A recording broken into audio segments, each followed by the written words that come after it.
Good evening. Welcome to WSBI, your resource for success podcast program, where you get to meet inspiring women-owned businesses from across the country. And now, for your host, Kimberly McElmore. All right. Welcome. Hello, everyone, and welcome to another night of sharing. With us, we have a very special guest, and her name is Tori Rose, the Connector, motivational speaker, trainer, and the founder and CEO of THEOO, LLC, Together Helping Each Other Overcome. Welcome, Tori. Hi, Kim. Thank you, and just thanks for having me, and welcome to everyone. Well, it's my pleasure, and I'm glad that we finally got the opportunity to speak in a different format. So it's been a while since we've seen each other, and I'm just so excited to hear about Tori Rose, the Connector, and also the personal side of Tori Rose. So, if you could just take a couple of minutes and introduce yourself to my listeners, please. Awesome. Thank you. So I think you did a wonderful job. I am Tori Rose. I do go by the Connector, which was something that started here in Baltimore as a joke. Initially, my friends would joke and say, if you need anything, if you need a moose, Tori can, connect you to the person to get you a moose. Now, I don't know why someone would need a moose, but, the joke was I knew so many people and that I knew how to connect my friends to the resources and to the just the people that could get whatever it was that they needed. Mm-hmm. Never did I think that it would turn into a real kind of mantra for me. Mm-hmm. However, I am just so blessed to have an opportunity to connect people, not only small business owners and entrepreneurs, but inner city youth and single parents and the homeless to resources. So that's where the connecting comes from. I'm in my early 30s, even though I still, do this math about being 27 plus 7. That's my little corny joke. But I'm in my early 30s, and I've seen so much just from being in Maryland, being in Baltimore. I've seen so much poverty and just so many people who have been displaced and they're underemployed, and mm-hmm. people are living and operating below their levels of literacy and things like that. So I just have picked up a cross, I've picked up a beam, and I'm walking and, doing my very best to help others mm-hmm. achieve the best them. So that's pretty much who I am. As you said, I am the founder of THEOO, LLC. THEOO is a for-profit company that we've just made this big decision to go ahead and get a nonprofit side of THEOO as well, so we can offer adult literacy programs at no cost, so that we can help adult learners and even children who are ages 15 and above who maybe have, not always made the right decisions and maybe mm-hmm. made some mistakes, who now need to get their GEDs. They'll be able to come to THEOO and get their GEDs and adult proficiencies, their certifications. Mm-hmm. Whereas on the other side of the house, we train companies, we train individuals. Like I said, we also do nonprofit management and all of these different things. So I'm just excited. That's a kind of synopsis of who I am, but I'm excited that you had me on today. And you're right, it's been like months we haven't been able to see each other. I know. Thank you for having me. Oh, you're welcome. It's my pleasure. So before we kind of jump more into the business side of you, I want you to talk to mm-hmm. me a little bit about who you are and where you came from, and what also inspired you, besides the fact that hey, this became a joke, and then the next thing you know, you've got this amazing joke that turns into this amazing business. So just tell us, listeners, a little bit about personally who you are, where you're originally from, do you have any children, just want to hear the personal side of it, because I think a lot of times people can truly connect with the person knowing who they are and then where they actually come from. Because as I always explain to people, when they see us, all they see is the shell, and they don't really understand our real story of how we got to where we're at today. Right. Okay. Awesome. Thank you. So born and raised primarily in the inner city of Baltimore City. I used to be very embarrassed to tell people that, I was born to young parents. So my parents were late 18, 19 when they had me. Mm-hmm. And I don't know about you, but I know at 18 and 19, if someone had given me a baby, I would have been horrified. Like, what am I supposed to do with this little person? I was still trying to figure life out for myself. Right. So much like my parents, they just were not ready. My parents, my mom had a mother and father who said, we love you enough to take on, your child and love your child as if she were ours. So my grandparents stepped in and they were just amazing people. But early part in my life, my grandmother got sick and she passed away when I was about 8 years old. And at that time, I was thrust into a very ugly custody battle between my mother and father, and which resulted in me being taken out of the state and taken away from my maternal side of the family. And for a few years, I lived with my father, who was physically abusive. Wow. So to go from being in a home where I was safe and I was, affirmed, and I had a regular life in the 80s and 90s growing up, running around the streets of Baltimore with no shoes on, and the things that we would do, turning on the fire hydrants in the summer and frozen cups, because there was a lady on the block who sold frozen cups for $0.25, to being taken into an environment where I didn't have anyone to talk to. So the first time I actually experienced a level of, anguish or strife was between 8 and 10. So, now I'm dealing with depression and anxiety as a child, and people don't think those things exist in children. They don't think that a child can feel suicidal at 8 and 10. Now we're seeing it more today than we were seeing it in the 90s. In the 90s, we weren't talking mental health. We weren't saying, let's get this child some reinforcement. It was always, well, the kid must be a behavioral issue and those types of things. And because my father he's very articulate, even still today, he's still alive. He's very articulate. He had a good career, a good job. No one assumed that anything was wrong. Right. So for a few years, I was just, I was abused. I was physically abused by him. When I was 12 years old, CPS came in and they put an end to the physical abuse. But I'm 34 years old and I'm still very much dealing with overcoming some of those, those scars, and just having to relive it at times, which has birthed in me a desire to advocate for other people. So other children, other, young women, single moms, just people in general. Because you never know who may need you to stand in the gap and be their voice. Shortly after that, 12, the CPS comes in. They move me back to Baltimore to, primarily around the city. And I'm moving and shaking and trying to just get reestablished as a young person. But there's hard things to overcome sometimes when you don't have the right support. Right. And again, we're talking about a time when mental health and mental illness and we weren't doing it in minority communities. So by 16, I found myself homeless. So I was homeless from 16 to about 17, almost 18, when I went to Western High School, and a friend, her mother and her sister and her grandparents, they took me in.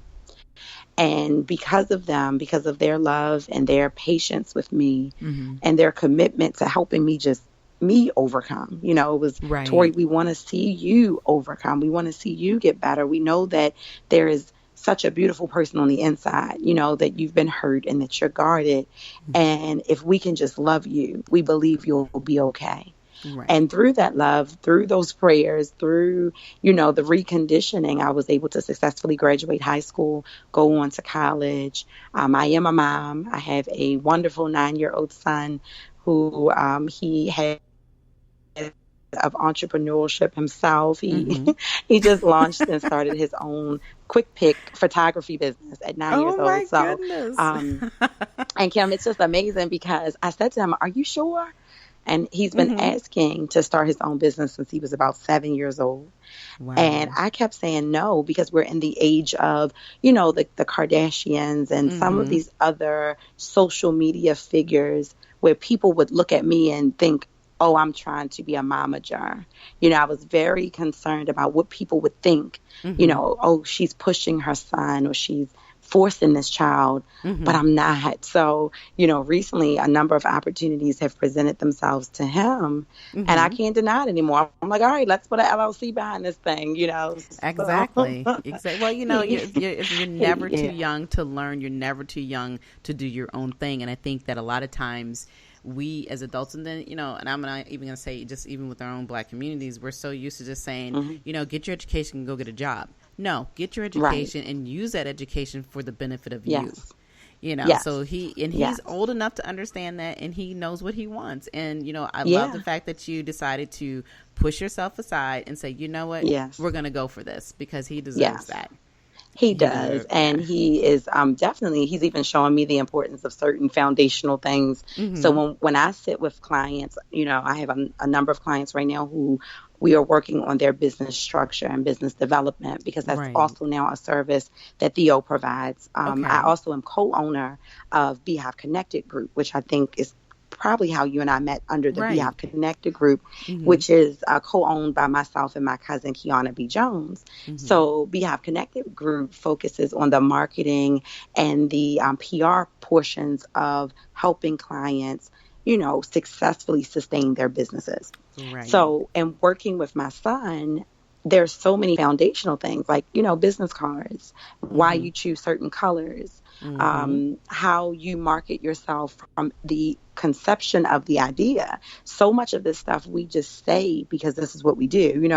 We Right. talk very matter of factly, like, oh, this is what you do. But working with a 9-year-old, it has given me even the ability to speak more in layman's terms, so that when I'm working with my clients, I can say, well, you have orange here, you have blue there, you have green there, but you're selling palm trees. Like, what are we doing? Right. What is it conveying? You right. understand? What is it conveying? Exactly. And then where's the consistency? What Right. does, when your clients see you, will they know this is palm trees, or they're going to think it's snowballs? It's one of those life lessons that we learn in the most particular and peculiar ways. So I am definitely just learning like some foundational things, like, oh, I forgot, even me, I can go back to the basics. Right. So, right. But it's funny because every business, I think a lot of times when we sit back and think about, well, do we want to revamp ourselves, or do we want to do this? You always have to go back and look at, how did you begin? What were the basics? What got you to where you're going to? And is it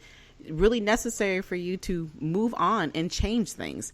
That's right. It's one thing to tweak it, but changing it is really a whole different dynamic. And, I'm even learning that in the process, because as you grow, you definitely want to make sure that you're aligned to who you are today versus where you were yesterday. So I think it's an amazing opportunity that here you're getting an opportunity to regrow your thought process of what it takes to be in business, because your son is essentially saying, this is who I am, so now you got to help me get to this point. So I think it's really cool, because you guys have a beautiful relationship anyway, having the opportunity to meet him, the one time. So, so I'm really happy to see. Look, we need to get him out here and take some pics now. So, yeah. And then his whole idea, his concept is really awesome. He'll be doing like community events, fun fest. He has a carnival on the 3rd. And the whole idea is just really, you take your pictures, you get them, digitally right there. It's a quick pick. Right. But also, if you have a family photo shoot, most times we do photo shoots, and it requires a level of editing and that type of thing. You may have to wait 10 days to 2 weeks. Joshua's process is it gets it to you immediately. So you take the pictures today, you get the pictures today. Okay. So I'm excited, to really just help him watch and walk through this process. And I was more so amazed that there weren't so many others in this area, who have the concept. So, it's just amazing. And you're right. If it's not broke, why fix it? Right. I think sometimes we don't realize that we don't have to completely uproot something. You can put a little seasoning on it and make it new, but you don't have to completely uproot it. Yeah. Exactly. You just, tweak it a little, like you said. Yeah, well, we'll have to get him out here to the Northern Virginia area, because I know he can't drive yet. So, Mom, you're going to be rolling up and down that highway. Right. I am officially his Uber, so that's a good thing as well. Well, that part is even cuter. They hear he's got his great business, but I can't drive yet, so definitely my own Uber. So that's pretty neat. So maybe that might be another new concept to come up with. So, right. Okay. So back to you. So don't give me ideas, Kim. I've been started another business. You, okay. The brain is working right now. I'm like, right. Maybe we need to do this. Right. You're exactly right. But that's how great concepts and great things come to fruition, is just thinking sometimes, how things connect. And that's what you're good at. That's why we call you the connector, right? Thank you. It's really kind of weird. Normally when I meet people, I probably look like Rain Man because as they're talking, my eyes are like getting big and little, and I'm Mm-hmm. moving my head to the right and the left. But what I'm doing is I'm searching my memory, and I'm listening to you, and I'm looking at you, and I'm trying to figure out who I can connect you to. Mm-hmm. So there is no one. I don't care if I meet you in the grocery store. I mean, I was at a funeral. It's not funny, but I was at a funeral a couple of months ago, and this guy was, he was talking, and I was sitting here thinking about all the opportunities and business I could bring his way. So Right. it's almost like, I can't turn it off. And I'm grateful for, I feel like it's a divine gift that I can Absolutely. instantly go, this person will be good with that person. So I think it's a good name. It's really cute. I like it. And it's funny when I'm out and people say, hey, that's Tori Rose, the connector. Exactly. Yeah, It's but it so definitely funny fits to me. it fits your personality perfectly. That name does. Thank So you. you're welcome. So I just kind of want to touch bases a little bit on what you talked about earlier with growing up, and just touch base a little bit on the mental illness piece. The one Hmm. thing that we do see consistently, even till this day, even though mental illness is being discussed more, still in our own Black communities, that was like the thing that you just don't touch. You just don't talk That's about. right. You would That's right. always hear in the background, and I can even remember hearing this as a kid, oh, they're just crazy. Well, what did Yeah. crazy mean? What does Right. that mean to the average individual? It's usually Right. the negative. It's not really the understanding that mental illness happens to everyone. It's not Yeah. based on color, but That's right. but unfortunately, we in our society always label everything and everybody. So, Yes. it's one thing that I've seen that's constantly being stepped over even till this day. Even when I think about all the incarceration that we have, some of these men and women who are being incarcerated, why are they being incarcerated? Is it because Hmm. they have a mental illness capacity that nobody even knew about? And Yeah. I can even think about in my own personal situation, being in a domestic abuse violence situation with with my ex and boyfriend that I had. That the thought process that going through court, I had to find out then that he was mentally had some issues, but nobody ever knew it. Wow. He never was on Wow. medication. But how do you go from one minute where you're perfectly fine, the next minute you're literally going off the Hmm. deep end, and you don't even understand why?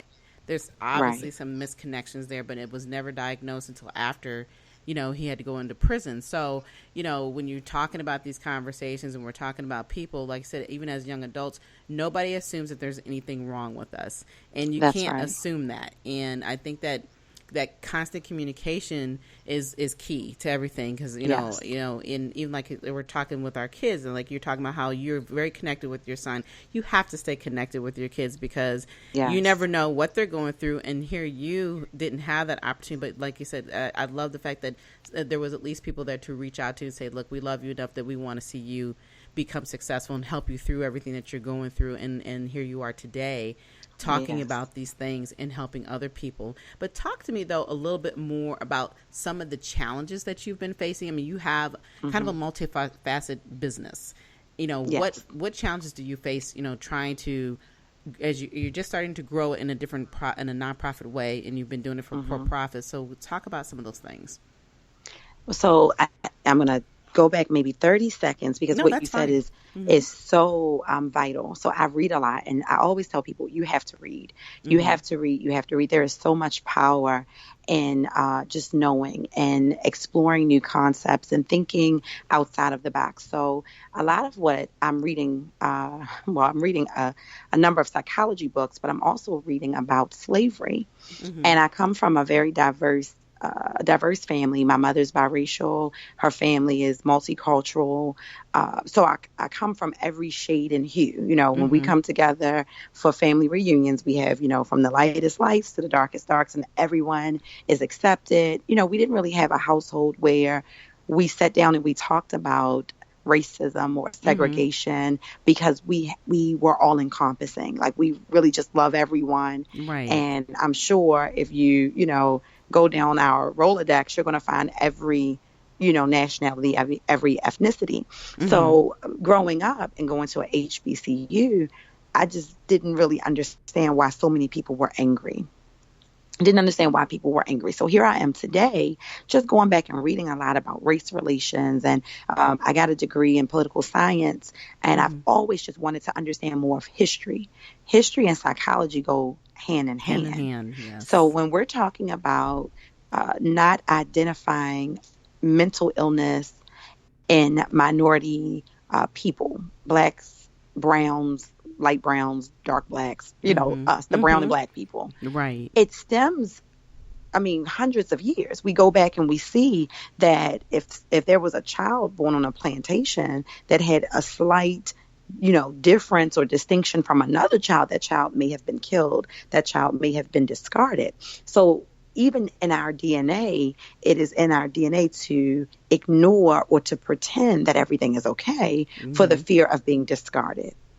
That's right. So I have seen, and I know even in my own world, my own walk, I have seen my brain, this is figurative, I've seen my brain try to deal with things and try not to fold over itself for a fear of being, looked at in a different way, discarded, disregarded, because Lord forbid if I say something and I sound a little weird, they're going to think I'm crazy and then I'm going to be alienated. Some of these things are so deep rooted in us because we don't want to be labeled and we don't want to be called, weak or have any kind of deficiencies.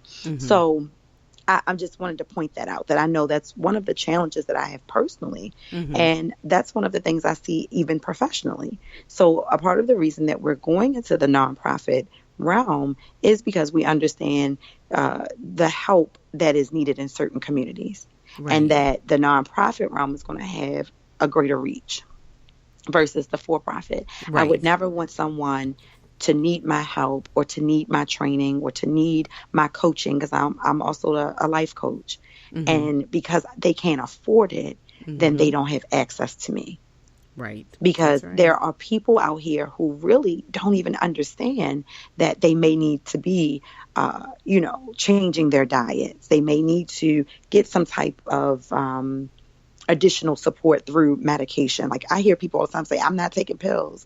I'm not taking pills. But you'll take a pill if you have a stomach ache.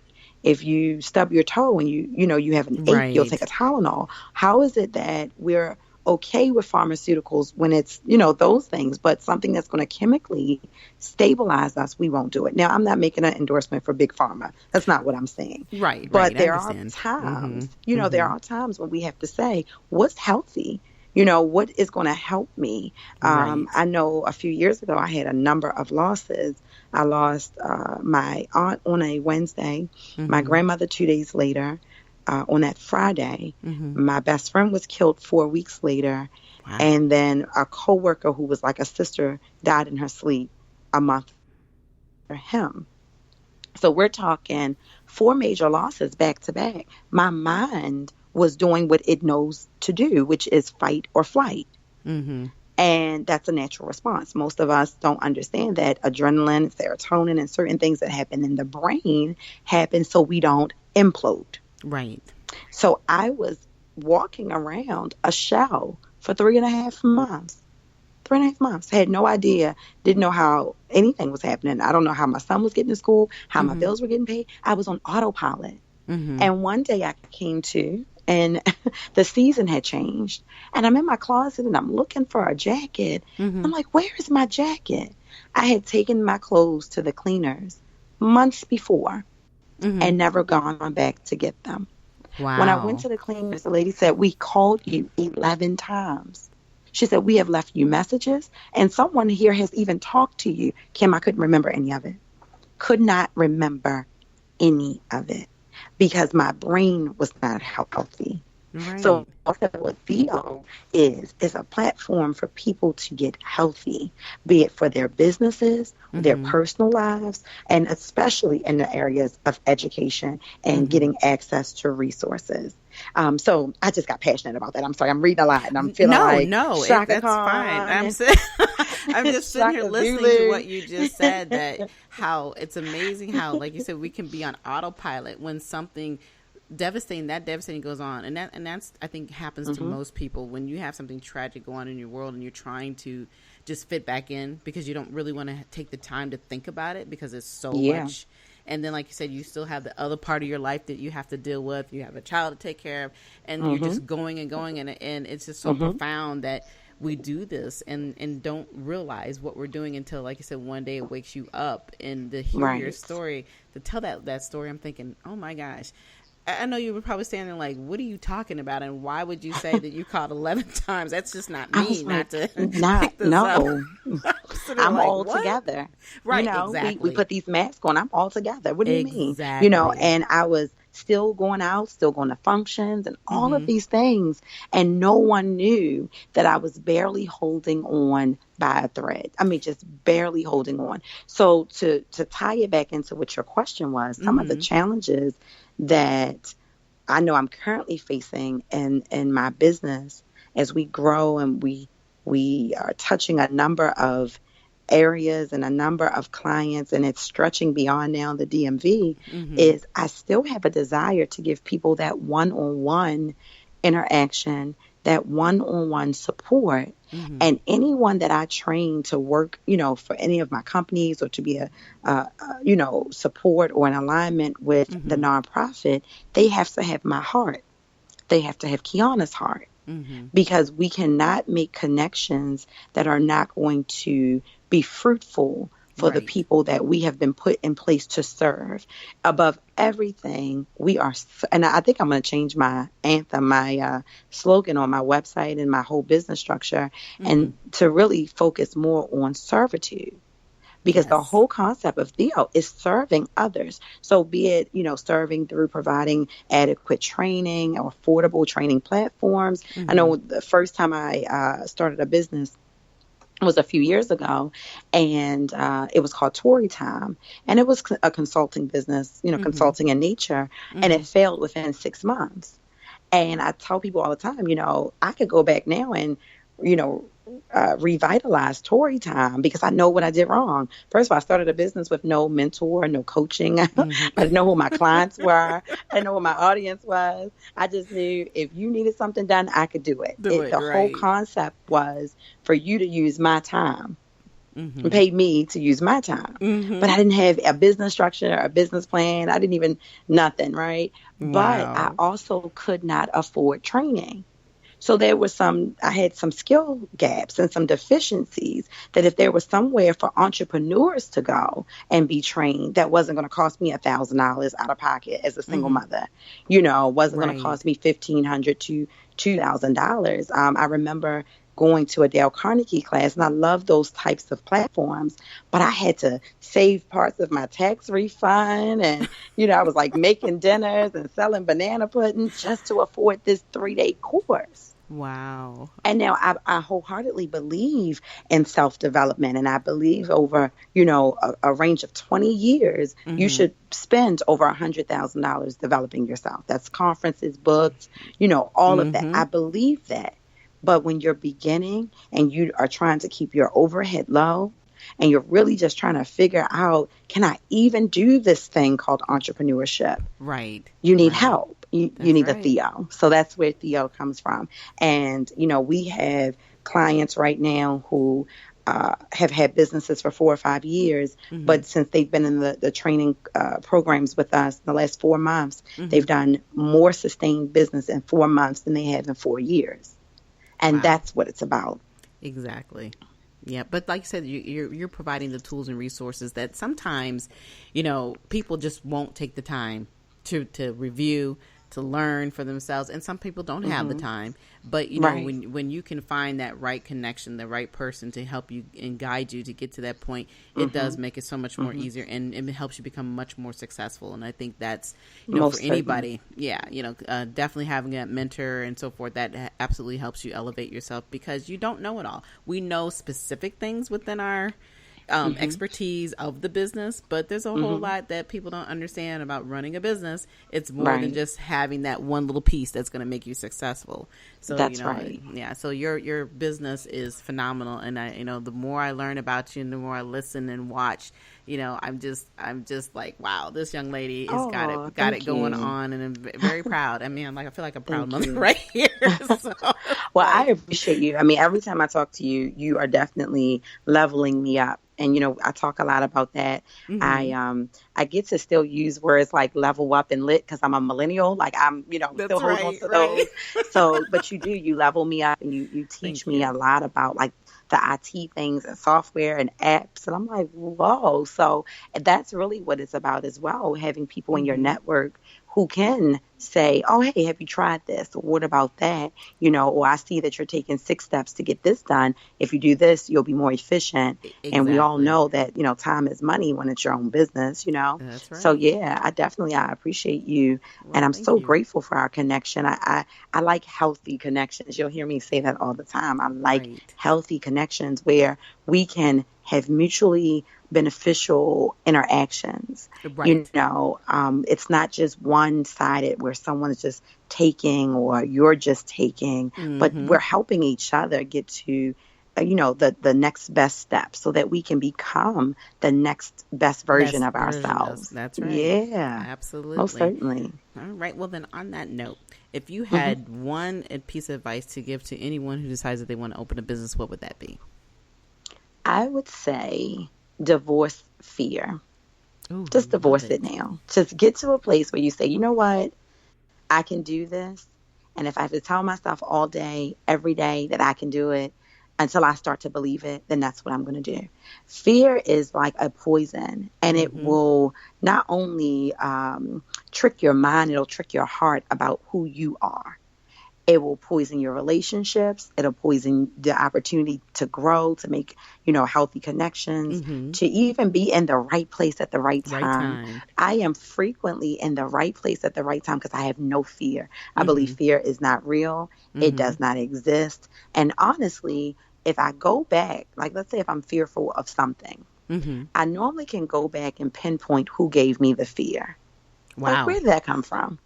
Who delivered that into my aura? Who gave that to my atmosphere? And why did I accept it? And I normally send it back. I'm like, wait. That's not me. That's not real. And I send it back because what I understand is the earth is in itself abundant. So that means that we're supposed to have our dreams and have them abundantly. We're supposed to be able to walk successfully in our business. And hear my heart when I say successful doesn't always mean rich. It doesn't always mean, abundance in money. But just, the happiness of doing something that you love to do. That's how I measure success. So my one, point of advice or piece of advice, and it's just something that I live and I lead by, is fear is not real. So divorce it. Divorce it, kick it to the curb, give it a Dear John letter. Don't answer its tweets, its texts, put it on Do Not Disturb. And get to a point where you understand that fear is just not real. It doesn't exist. Right. And if we all adopted that mindset and really being fearless, many of us would change the trajectory of our children's lives. I think about my grandparents, and they loved me, but they were very old school about a lot of things, and they just operated in fear. So growing up, I was very apprehensive. But if they had a no fear mindset, I would have been free as a child. That's what I'm seeing in my son. My son has a freedom at 9 that most adults don't have because I don't walk in a sense of fear. Right. So he's just mimicking the culture that I've already set for him. And like I said, that's amazing. And like I said, yes, I love that you stepped aside and said, you know what, I'm going to let him do this and give him the guidance that he needs. So yeah, that's amazing. And that's an excellent piece of advice. So thank you. You're welcome. So tell the listeners how they can get a hold of you so they can get some of this great advice. Awesome. So everywhere I am Tori Rose. That's T as in Tom, O-R-I. Second word is R-O-S-E, like the flower. That means Facebook, Instagram, Twitter. I know eventually I need to come to Snapchat, so I'll be there shortly. And LinkedIn, everywhere is consistently Tori Rose or Tori Rose the Connector. So both of those are me. If you're on Facebook or Instagram, you'll find me there. Also, THEOO has a website. It's www.t as in Tom, HEOO LLC.com. You can also email us at V as in Victory, ROSE. So vrose.theo, again, it's 2 O's, THEOO @gmail.com. So vrose.theo @gmail.com is my email. Find me Tori Rose or Tori Rose the Connector on all of the social media platforms. We're really, really big on the social media branding, so everything is consistent. Also follow us, Beehive Connected Group.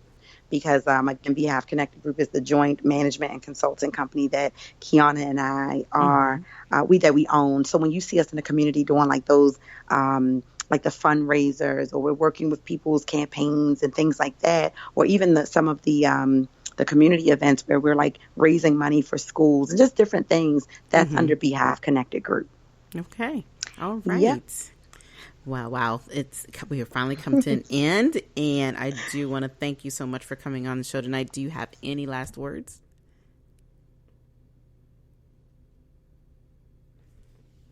Hello? I think I lost you there for a second. All right. Well, I actually think I lost my guest. I think we got disconnected, but I do want to say thank you, and I hope that everything is good on her end. And for everyone else, though, you all have an awesome rest of the evening. And remember, we are our iHeartRadio show now every Thursday evening at 7 p.m. Good night. Good night, everyone. We will be back next Thursday evening at 7 p.m. Follow us on Spreaker, www.spreaker.com/user/WSBI. View our new WSBI website anytime at www.wsbillc.com and on Facebook, Twitter, YouTube, LinkedIn, and Instagram.